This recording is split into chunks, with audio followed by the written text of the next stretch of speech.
할렐루야. 네, 오늘 마가복음 2장 1절에서 3장 6절까지 서기관들과 예수님과의 논쟁 이야기가 기록이 되어 있습니다. 죄와 관련된 논쟁, 그리고 금식 논쟁, 그리고 안식일과 관련된 논쟁을 서기관들과 하게 되는데요. 오늘 본문을 통해서 그 죄와 관련된 논쟁에 대해서 살펴보게 될 것입니다. 먼저 마가복음 2장 1절에서 3장 6절에 기록된 논쟁 이야기들을 살펴보면 한 가지 특징이 발견되는데요. 2장 1절에서 12절까지는 중풍병자의 치유 사건이 기록이 되어 있고요. 그리고 3장 1절에서 6절까지는 손 마른 자 치유 사건이 기록이 되어 있습니다. 이 두 기사의 구성, 그러니까 논쟁 기사가 모여 있는 곳에 앞과 맨 마지막이 예수님의 치유 사건이 연결된 논쟁 사건이 기록이 되었다는 의미는요, 예수님께서 서기관들과 논쟁을 하시는데 그게 말로 그치는 것이 아니라 예수님의 능력이 나타난다는 데 있습니다. 그러니까 하나님의 말씀은 말에 그치지 않습니다. 하나님의 말씀은 능력으로 보여주신다는 것. 이것을 기억하시면 좋겠습니다. 오늘 읽은 본문 말씀은요, 죄와 관련된 논쟁 이야기입니다. 그래서 2장 1절에서 12절은 죄 사함에 대한 이야기를 기록하고 있고요. 또 2장 13절에서 17절까지는 예수님께서 죄인을 부르기 위해 오셨음을 말씀하고 있습니다. 다시 말하면 마가복음 2장 1절에서 12절은 예수님이 누구신가, 예수님이 과연 누구신가에 대한 기록이고요, 말씀이고요. 2장 13절에서 17절은 예수님께서 이 땅에 왜 오셨는가에 대해서 예수님께서 말씀하고 계신다는 겁니다. 오늘 본문 5절에서 이렇게 말씀하고 있습니다. 우리 5절 한번 같이 읽어볼까요? 시작. 예수께서 그들의 믿음을 보시고 중풍병자에게 이르시되 작은 자야 내 죄사함을 받았느니라 하시니, 예수님께서 이 네 사람의 믿음을 보시고 이 중풍병자를 치유해 주셨거든요. 근데 5절에 보니까 이렇게 말씀하시잖아요. 중풍병자에게 이르시되 작은 자야 내 죄사함을 받았느니라. 여러분, 지금 중풍병자가 간절하게 원하는 것이 무엇이겠습니까? 중풍병에서 벗어나는 것을 원할 겁니다. 전신이 마비되어서 옴짝달싹 못하는 이 상태를 벗어나는 것이 중풍병자의 소원일 거예요. 그러니까 예수님께서는 중풍병자를 데리고 네 사람의 믿음을 보시고 즉시 네 상을 가지고 집으로 가라, 즉 병고침을 행하셔야 될 텐데 죄사함을 먼저 선포하셨다는 거죠. 예수님께서 왜 치유의 말씀을 먼저 하시지 않고 죄사함의 선언을 먼저 하셨을까? 여러분, 이걸 보고요, 모든 병이 죄로부터 시작했다고 오해하시면 안 됩니다. 병이 죄로부터 시작될 수도 있고 아닐 수도 있음을 기억하셔야 돼요. 그리고 이것은 하나님만 아시는 겁니다. 우리는 절대 알 수가 없습니다. 요한복음 9장에 날 때부터 맹인된 사람은 예수님께서 이렇게 말씀하고 계세요. 요한복음 9장 3절, 예수께서 대답하시되 이 사람이나 그 부모의 죄로 인한 것이 아니라 그에게서 하나님이 하시는 일을 나타내고자 하심이라. 이 말씀에 의하면 날 때부터 맹인된 사람은 그 사람의 죄 때문에 맹인이 된 것이 아니라 하나님이 하시는 일을 나타내시고자 이렇게 하셨다는 것. 그러나 이 중풍병자의 경우는요, 그의 죄가 원인이 돼서 발병이 되었음을 알 수 있어요. 무엇을 알 수 있을까요? 예수님께서 죄사함의 선언을 먼저 하셨기 때문입니다.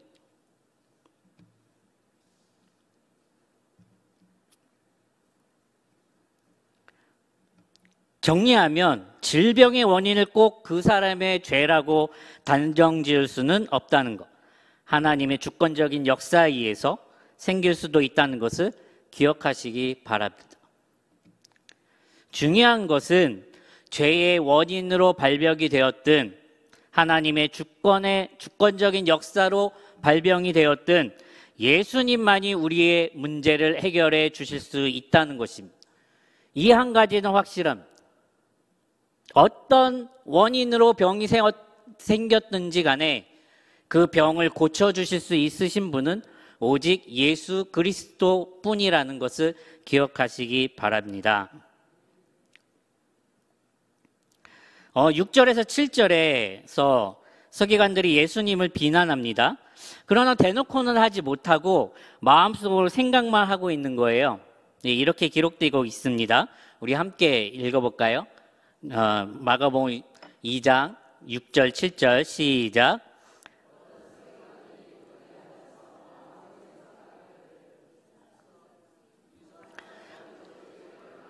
신성 모독이로다. 오직 하나님 한 분 외에는 누가 능히 죄를 사하겠느냐.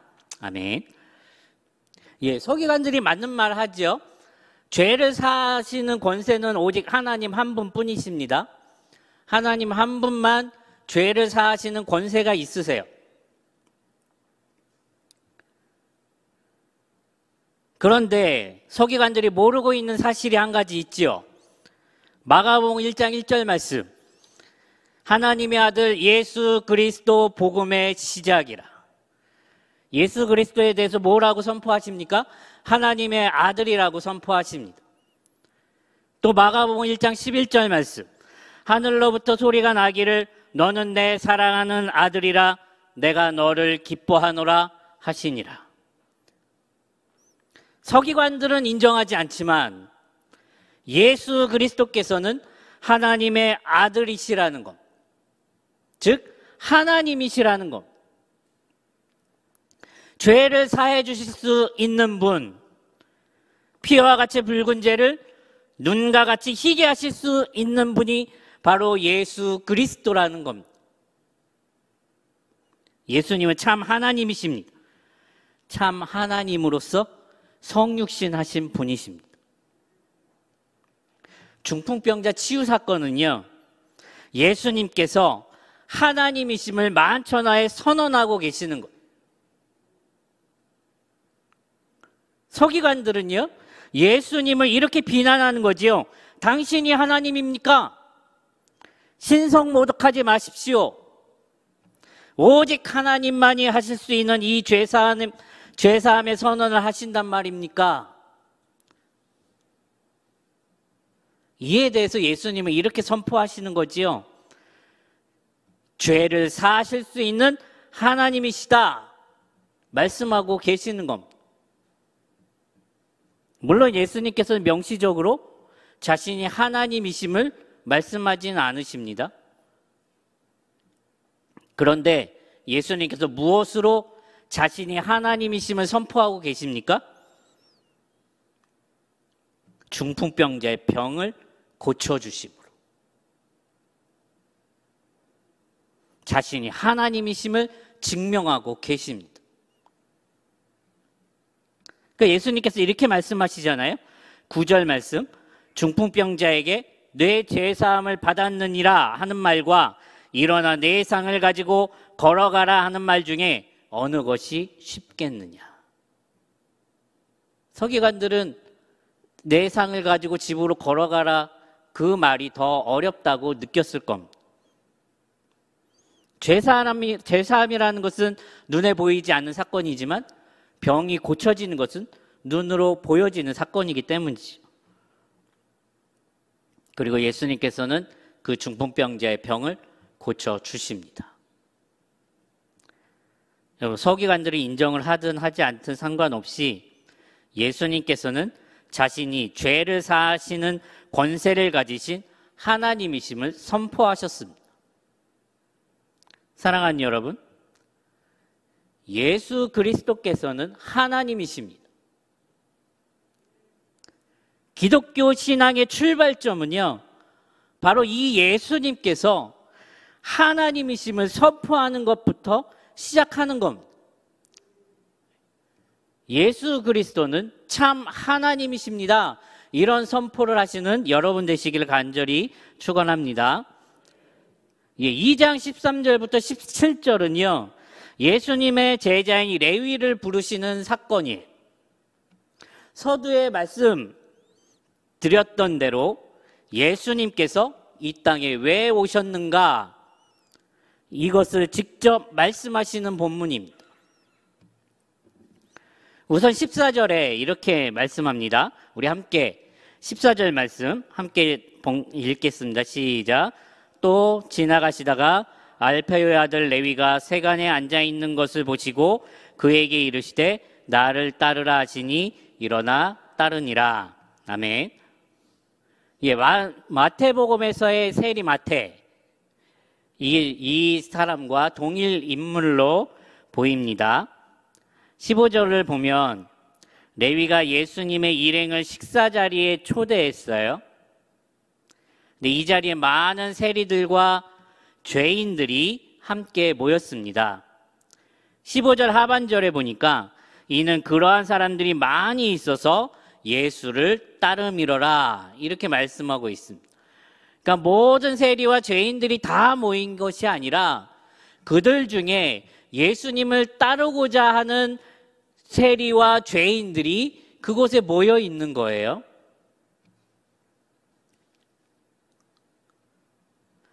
이 모습을 보고 바리새인들의 서기관들이 비판을 합니다. 16절 말씀 보니까 바리새인의 서기관들이 예수께서 죄인 및 세리들과 함께 잡수시는 것을 보고 그의 제자들에게 이르시되 어찌하여 세리 및 죄인들과 함께 먹는가, 이렇게 예수님을 비난해요. 근데 레위기를 보게 되면 정결법에 부정한 사람과 접촉을 하면 거룩한 사람도 부정하게 된다는 규례가 있어요. 말씀이 있어요. 특히 바리새인들의 경우에는 세리나 죄인들 또 이방인들과는 절대 식사를 같이 하지 않았습니다. 왜냐하면 그들과 식사를 하다가 부정함이 전염이 되면 하나님 앞에 나아갈 수 없기 때문이지요. 그러니까 지금 예수님의 행동이 이해가 되지 않는 거예요. 그 당시 서기관들은 예수님을 랍비라고 인정했거든요. 그런데 랍비이신 예수님께서 아니 저 부정한 사람들과 함께 식사를 하는 거예요. 이게 말이 되는가? 이해가 되지 않는 겁니다. 그런데 예수님께서 바리새인의 비판에 대해서 17절에 이렇게 말씀하고 계십니다. 우리 17절 함께 읽겠습니다. 시작. 예수께서 들으시고 그들에게 이르시되 건강한 자에게는 의사가 쓸데없고 병든 자에게라야 쓸데있느니라. 나는 의인을 부르러 온 것이 아니요 죄인을 부르러 왔노라 하시니라. 그러니까 이 구절은요, 참 하나님이신 예수님께서 이 땅에 왜 오셨는가를 정확하게 말씀하고 있는 거예요. 예수님께서 이 땅에 왜 오셨냐? 죄인들을 부르러 오셨다는 것. 누가복음에는 이 구절을 죄인을 불러 회개시키러 왔노라, 이렇게 말씀하고 있어요. 예수님의 식사 자리에는요, 아까 말씀드렸던 대로 모든 세리와 죄인들이 온 것이 아닙니다. 예수님을 따르고 싶어 하는 사람들, 예수님을 마음으로 구주라고 고백한 사람들, 그 사람들이 온 것입니다. 요한복음 1장 12절 말씀, 영접하는 자, 곧 그 이름을 믿는 자들에게는 하나님의 자녀가 되는 권세를 주셨으니. 영접하는 자에는 이 세리와 죄인들, 예수님을 따르고자 했던 세리와 죄인들이 이 영접하는 자에 들어있는 겁니다. 예수님에게 있어서 우리의 과거의 모습은 고려 대상이 아니라는 겁니다. 바울 사도는 예수님을 믿는 제자들을 잡아 가두는 일을 한 사람이었는데 다메섹 도상에서 예수님께서는 그를 부르셨습니다. 예수님께서 보시는 것은 이전의 나의 모습이 아니라 지금 이 순간 예수님을 따를 것인지를 보는 겁니다. 예수님을 따르고자 한다면 예수님께서는 과거에 그가 어떤 모습이었든 상관없이 그를 받아들이십니다. 그리고 그를 받아들이시기 위해서 참 하나님이신 예수님께서 이 땅에 성육신 하셨습니다. 사랑하는 여러분, 이것을 기억하셨으면 좋겠습니다. 예수님은 여러분을 기다리고 계십니다. 여러분이 예수님을 따른다고 결심하셨다면, 예수님을 따르기로 마음 먹었다면 예수님은 여러분을 하나님의 나라로 초대하십니다.